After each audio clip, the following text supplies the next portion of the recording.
नमस्कार, मैं हूं अमित शर्मा और हम मौजूद हैं कैपिटल खबर के खास कार्यक्रम स्पॉटलाइट विद सिद्धार्थ मिश्रा में। जैसा कि आपको पता है कि हमारे इस खास कार्यक्रम में हमारे साथ मौजूद रहते हैं वरिष्ठ पत्रकार सिद्धार्थ मिश्रा जी। सर नमस्कार, बहुत बहुत स्वागत है आपका। नमस्कार अमित जी, नमस्कार। सर आज हम जिस मुद्दे पर बात करेंगे उसके पहले मैं आपको एक कविता सुनाना चाहता हूँ। शायरी नुमा कविता है ये। जरूर जरूर सुनाइए जी। आज बहुत दिनों बाद उससे बात हुई, उसने पूछा कैसे हो। मैंने कहा आंखों में चुभन, दिल में जलन, सांसें भी हैं कुछ थमी थमी सी, है सब तरफ धुआं धुआं सा। उसने पूछा अभी तक मेरे इश्क में हो। मैंने कहा नहीं, दिल्ली में हूं। सर यही हाल है कुछ आजकल दिल्ली का। आंखों में चुभन है, दिल में जलन है और हम सब इसी हालात में रहने को मजबूर हैं। जैसा कि आपको पता ही है कि ग्रेड 3 की पाबंदियां फिर से लागू कर दी गई हैं। क्यों हो रहा है सर ऐसा? आखिर क्या मजबूरी है सरकारों की, हमारी? और जब ये पाबंदियां लागू हो जाती हैं तो कई तरह की जो जिंदगी कहीं ना कहीं थोड़ी थम सी जाती है। जैसे कि ग्रेड 3 लागू होने के बाद से जो बच्चों की क्लासेस रही, क्लासेस है क्लास 5 तक, स्कूल बंद हो गए हैं और क्लासेस ऑनलाइन कर दी गई हैं। भवनों के निर्माण पर रोक लग गई है, कोई भी खनन कार्य नहीं होगा। वाहनों के चलने पर रोक लग गई, जो BS3 पेट्रोल और BS4 डीजल वाहन हैं वो नहीं चलेंगे। और भी कई पाबंदियां साथ साथ लागू हो जाती हैं। तो एक तरह से कहें तो कुछ कुछ लॉकडाउन जैसी हालत हो जाती है। पॉल्यूशन की जिम्मेदारी, जो नुकसान झेलना पड़ता है, आपके जो स्वास्थ्य का नुकसान है, जो दूसरा नुकसान है वो तो आम नागरिक झेलता ही है, इसके साथ साथ ये दूसरी पाबंदियां भी उसे झेलनी पड़ रही है। ऐसा क्यों है सर? ऐसा इसलिए है कि हमारे हिंदुस्तान में एक नई रीत चल गई है जो कि गुनाह करे कोई और सजा मिले किसी और को। तो गुनाह सारा सरकार का है, सारी गुनाह सरकार की है और सजा मिल रही है हम जैसे नागरिकों को। अब आप देखिए, कहने को तो बड़ा अच्छा लगता है कि कंस्ट्रक्शन साइट बंद कर दो, ठीक है, बंद कर दिया। बिल्डर को क्या लॉस हुआ? कोई लॉस नहीं हुआ बिल्डर को। लॉस किसको हुआ? वहां जो डेली वेज वर्कर काम करता है, उस बेचारे की दिहाड़ी मजदूरी गई। उसको तो कोई बिल्डर बैठा करके पैसा देगा नहीं। उसको तो कंस्ट्रक्शन साइट पे जो वर्कर काम कर रहा है उसकी दिहाड़ी चली गई। वो बेचारा जो है सो 5 दिन 7 दिन 10 दिन 12 दिन जो भी बंद रहेगा, उसको वो नहीं मिलेगी, वो भूखमरी की स्थिति में आ जाएगा। तो एक आपको कंस्ट्रक्शन साइट बंद करने के बाद बसें नहीं चलेंगी, इलेक्ट्रिक बसें चलेंगी, बसें नहीं चलेंगी तो आपकी जो वंदे भारत और ये जो वाली जो स्टाइल की इंडियन रेलवे आजकल हो गई है, उसमें आम ट्रेन में तो जगह मिलती नहीं है, 3-3 महीने से पहले से बुक रहती है। मतलब आपको अभी अगर आप टिकट लेने जाएं किसी ऑर्डिनरी ट्रेन में, ऑर्डिनरी क्लास में, तो आपको टिकट मिलेगी जाकर के जनवरी एंड का। ऐसी स्थिति में बसें जो है, एक जो है सो आम नागरिक के लिए एक जो कहते हैं यातायात का साधन है, आपने उसको बंद कर दिया। कोई वो यातायात नहीं होगा, जो जहां है वहां फंसा रहेगा, जाने की कोई व्यवस्था नहीं है। आपने बेचारे बच्चों को जो कि स्कूल जाने का कभी तो आप दुनिया भर की, मतलब कि आपने स्कूल जाने से बंद कर दिया, कभी आप जो है सो अब उनके फाइनल एग्जाम्स होने वाले हैं जी। क्लास में बच्चों का रिवीजन का समय होने वाला, सेमेस्टर एंड एग्जाम होने वाला, और आपने उनको स्कूल जाने से बंद कर दिया। आप क्या, आप ऑनलाइन पढ़ो, आप ऑनलाइन पढ़ो, और साथ में आप ये भी सिखाते हैं कि जो है सो बच्चों को टेलीविजन से और क्या कहते हैं मोबाइल से दूर रखो, स्क्रीन से। आँख खराब हो रहा है, तो आँख खराब उनका कौन कर रहा है? आँख खराब तो आप तो ऐसी स्थिति पैदा कर रहे हैं कि बेचारा वो जो 5वीं क्लास तक का बच्चा है वो 4 घंटे 5 घंटे स्क्रीन के सामने बैठा रहे, स्क्रीन के सामने बैठ करके वो देखता रहे अपने क्लासरूम के टीचर को, फोकस्ड रहे उसके अंदर। सबके माता पिता के पास स्मार्ट टीवी तो है नहीं, सबके माता पिता के पास लैपटॉप तो है नहीं, ज्यादातर दुनिया मोबाइल पर। जबकि शोध में भी ये बात सामने आई है कि छोटे बच्चों के लिए ऑनलाइन क्लासेस बहुत लाभदायक नहीं है, एक बड़े बच्चों हानिकारक है, हानिकारक है, सीखता कुछ नहीं है और स्वास्थ्य पर उसके असर पड़ता है। आपने लागू कर दिया कि हमने लोगों के सांसें, अरे आप लोगों के सांसें बंद कर रहे हो। ये जो सरकारें जो हैं, ये जो सरकार जो है, ड्रामेबाजी की सरकार, दिल्ली में की मैं बात कर रहा हूं। अभी जी 5 दिन पहले 7 दिन पहले ये एक गोपाल राय करके दिल्ली का एनवायरमेंट मिनिस्टर है, ये इसी टाइम में ये खबरों में रहता है। जब ये हवा खराब हो जाती है तो वो खबरों में, जब हवा खराब हो जाती है तो गोपाल राय चर्चे में आ जाते हैं। अब जब शायरी की आपने शुरुआत की है तो मैं भी कुछ शायरी कर दूं। जब हवा खराब जी हो जाती है तो गोपाल राय चर्चे में आ जाते हैं। और चर्चे में इस बार क्या है कि उन्होंने ड्रोन से बारिश करवा दिया दिल्ली में। अरे वाह, मैं तो जहां करवाया आनंद विहार में, अपने कहां करवाया पता नहीं, अखबारों में पढ़ा मैंने सुबह में ड्रोन से बारिश करा दिया। और जिस दिन हमने ड्रोन से बारिश करवाया, मैं सुबह रोज टहलने जाता हूँ, AQI चेक करता हूँ, उस हिसाब से अपने अपने जो नकाब है, जो मास्क, हिंदी में तो नकाब ही कहते हैं ना, नकाब का मैं N95 नकाब पहनना है या दूसरा नकाब पहनना, वो हिसाब जो मोल तोल करके नकाब लगाता हूँ सुबह में। 400 AQI हजार्डस एयर, तो आपने ड्रोन से हमने कर दिया। अरे ये ड्रामा है क्या? प्रशासन ड्रामा है क्या? आज से 3 साल 4 साल पहले जो आम आदमी पार्टी का मुख्यमंत्री जो था दिल्ली का, अरविंद केजरीवाल, उसने पंखे लगवा दिए कनॉट प्लेस में, बड़े बड़े पंखे लग गए, पंखे लग करके चल गए कि दिल्ली की सारी जो भाषण भी दे दिया कि दिल्ली की जो सारी पॉल्यूशन है ये हवा उड़ा के ले जाएगी। वो पंखे जंग में बिक गए, वो पंखे कबाड़ में बिक गए 3 साल में, और कोई पूछने वाला इस बात को नहीं है कि वो पंखे जो थे वो नागरिकों के टैक्स के पैसे से वो पंखे लगे थे, वो पंखे कहां गए, कोई पूछने वाला। सुप्रीम कोर्ट कह देती है कि फंडामेंटल राइट है। अभी अक्टूबर में डिसीजन दिया सुप्रीम कोर्ट ने कि जो शुद्ध हवा, जो सांस लेने वाली हवा है, वो फंडामेंटल राइट है। अरे फंडामेंटल राइट है तो उसको इंश्योर कौन करेगा? सरकारों पर आपने क्या कार्रवाई की है? सिर्फ ऑर्डर्स एंड ऑब्जर्वेशंस पास किया आपने क्या कार्रवाई की है? जिस दिन लास्ट अभी जो परसों बुधवार को हैजार्डस एयर चेंज हुआ, उसके बाद फिर ये ग्रैप लगाया गया है। बुधवार के दिन का फिगर है, बुधवार के दिन का फिगर है कि उस दिन पंजाब में 7200 स्टबल बर्निंग के केसेस थे। 7200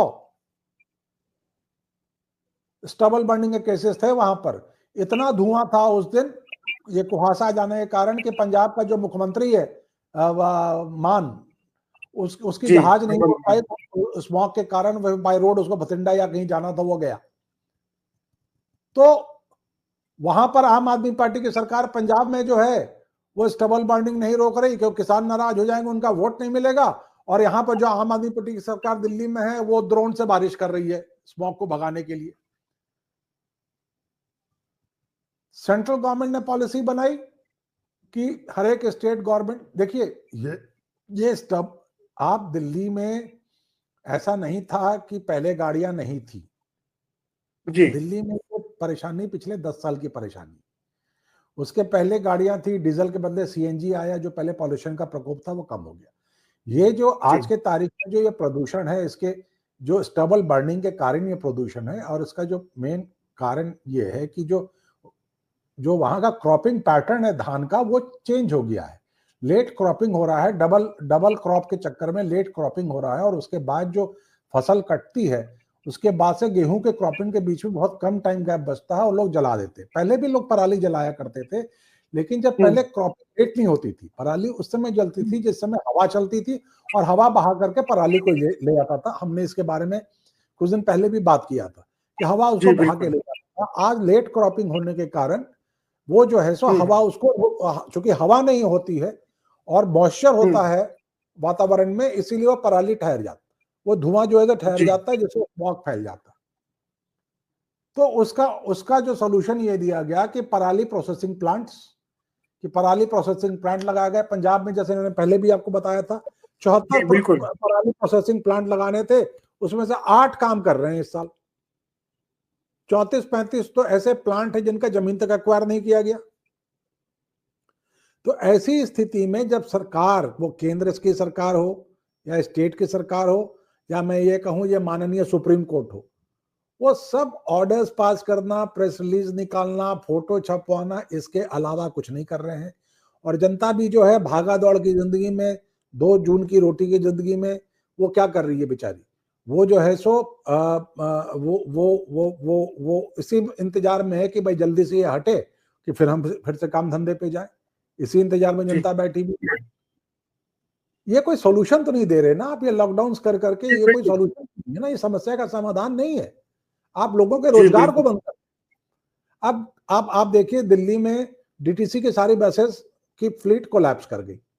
बसेस है नहीं, बस के यात्री मेट्रो ट्रेन में चले गए, मेट्रो खचाखच चलती है।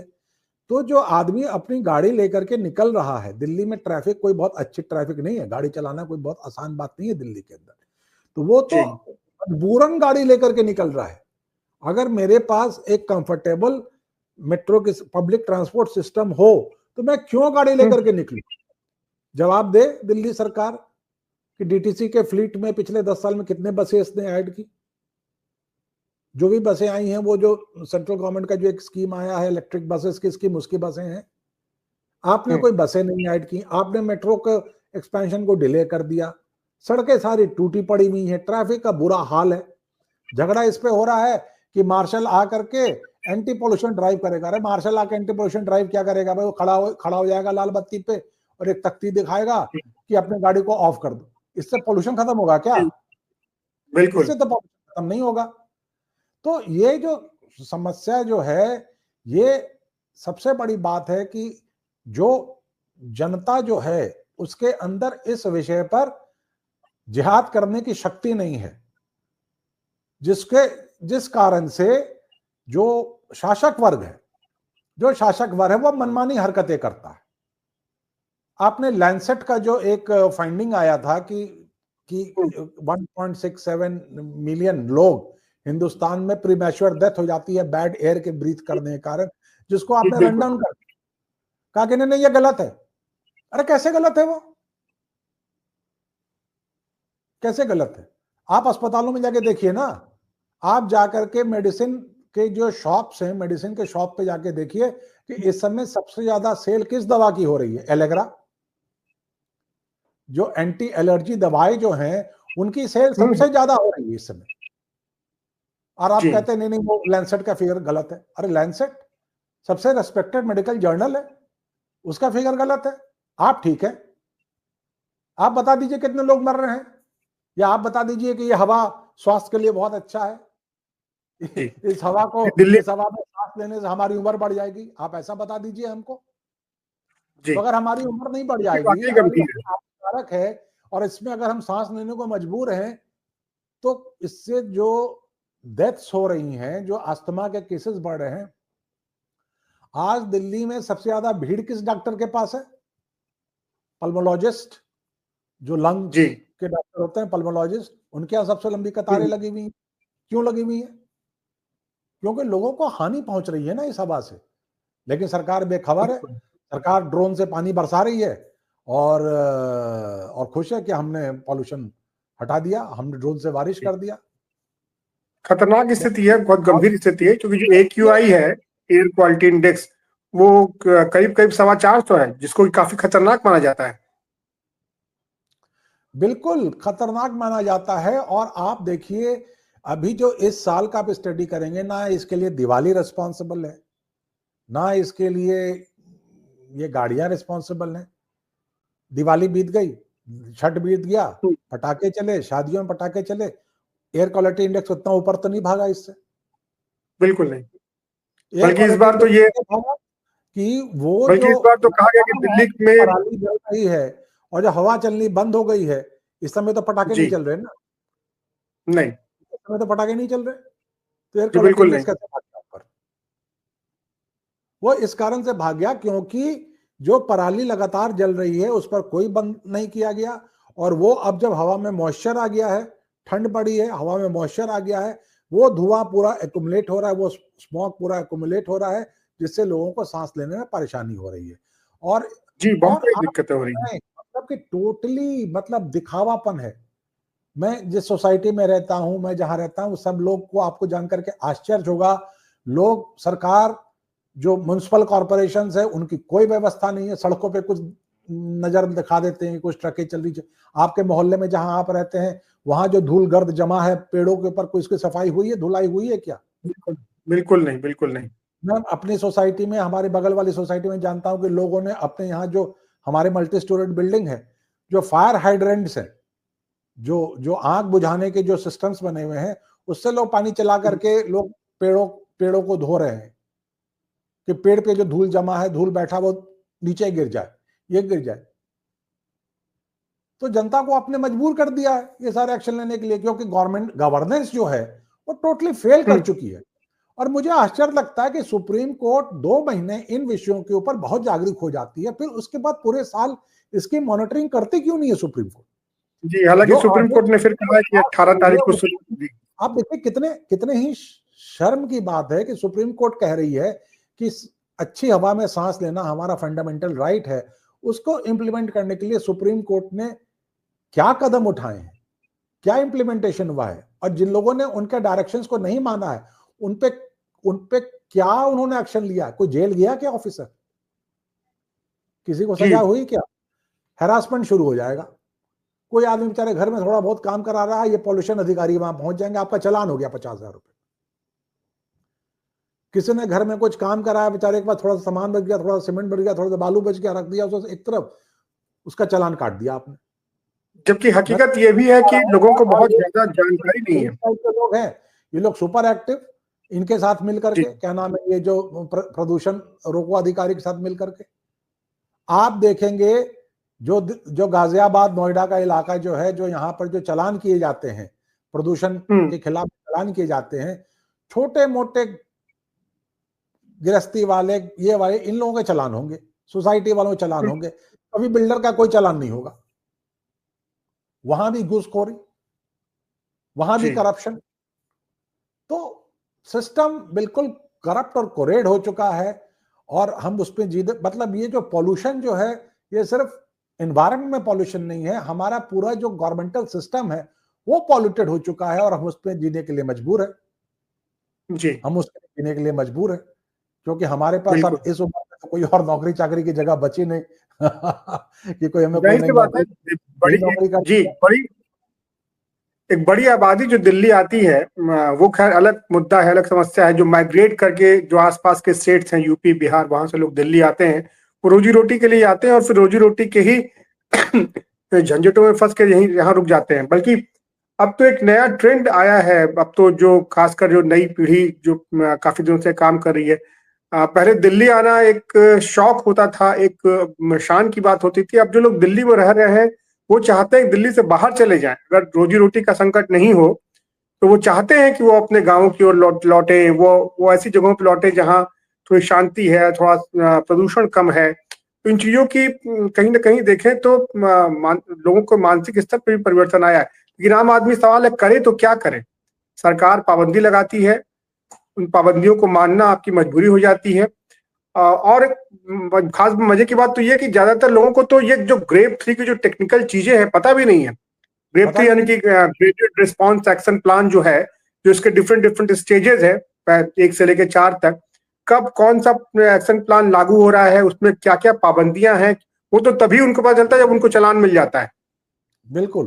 तो ये एक अजीब सी स्थिति है। कोई अवेयरनेस कैंपेन नहीं है, उनके बारे में कोई एडुकेशन नहीं है। सरकार उनके ऊपर, सरकार को जो पब्लिसिटी करनी चाहिए, ये जो पाबंदियां हैं इसके बारे में अवेयरनेस प्लान चलाए, इसके तो सरकार किससे वो लगा देगी, ऐड लगा देगी, पब्लिसिटी करेगी, हमने ड्रोन से पानी बरसा दिया। जी, अरे सोचने वाली बात है, ड्रोन के अंदर कितना कैपेसिटी है, कितना पानी डाल सकता है। उससे अच्छा तो सोसाइटी के RWAs हैं, जो कि अपने फायर हाइड्रेंट से वो जो है सो बिल्डिंगों की धुलाई कर रहे हैं, पेड़ों की धुलाई कर रहे हैं। इनसे बेहतर तो वो लोग।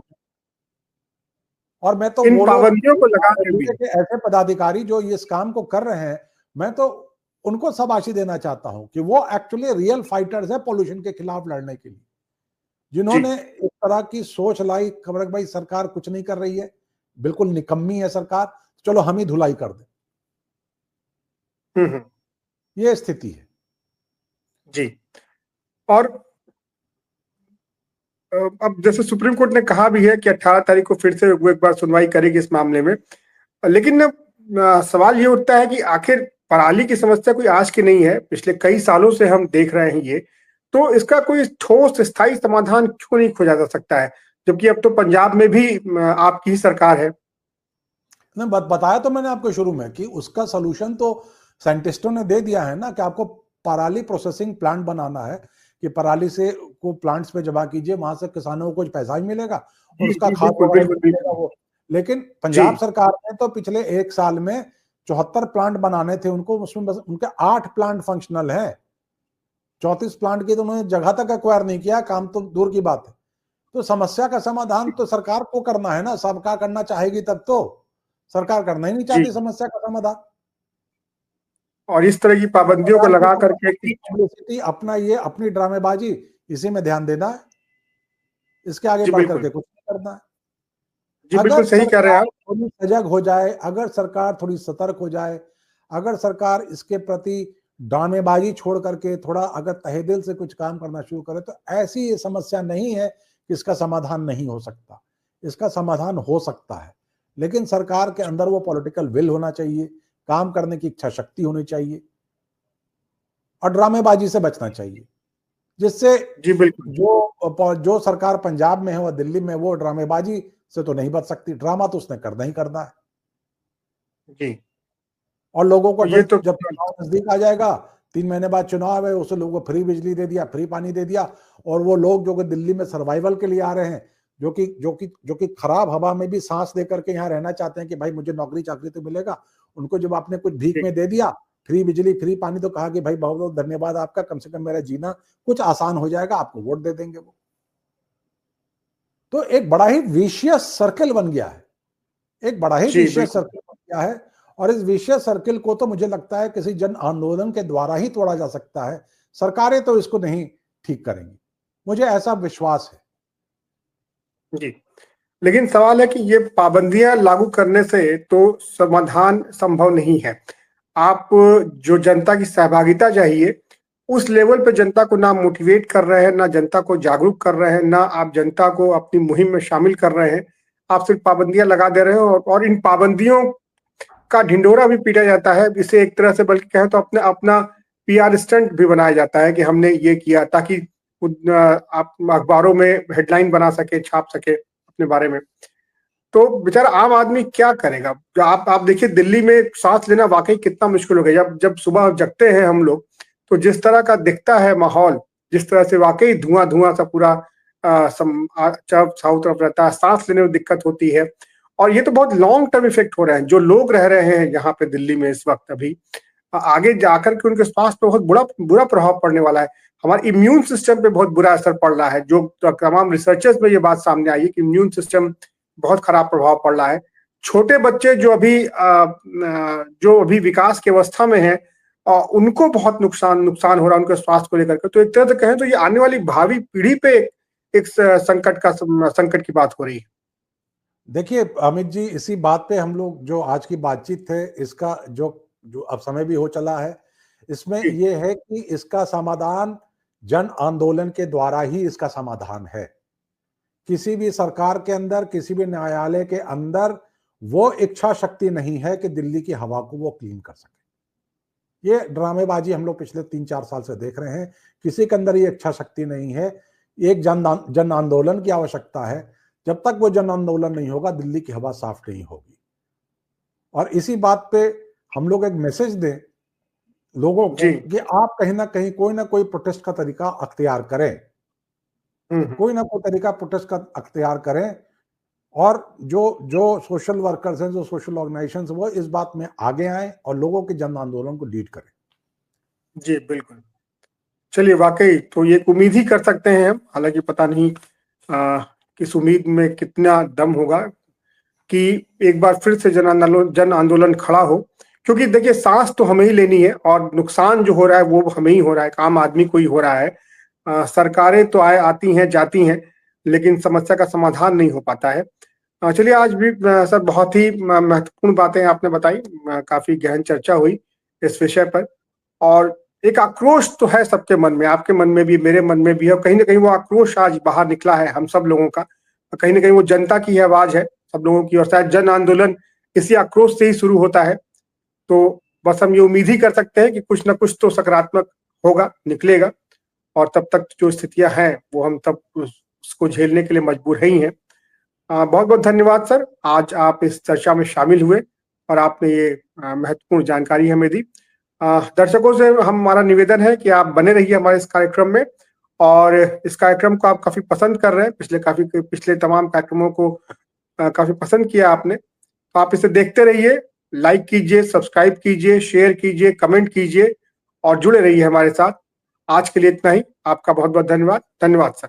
अमित जी, आप इसके पहले की रिकॉर्डिंग बंद करें, मैं भी लोगों को धन्यवाद देना चाहता हूं जो लोग आगे बढ़ करके हम लोग की बातों को सुन रहे हैं और चैनल को सब्सक्राइब कर रहे हैं, क्योंकि हम लोग किसी भी राजनीतिक पार्टी की बातें नहीं कर रहे, राजनीति की बात कर रहे हैं, पब्लिक पॉलिसी की बात कर रहे हैं, लेकिन जो एक आम जनता का जो दुख है, दर्द है, उसकी बात कर रहे हैं।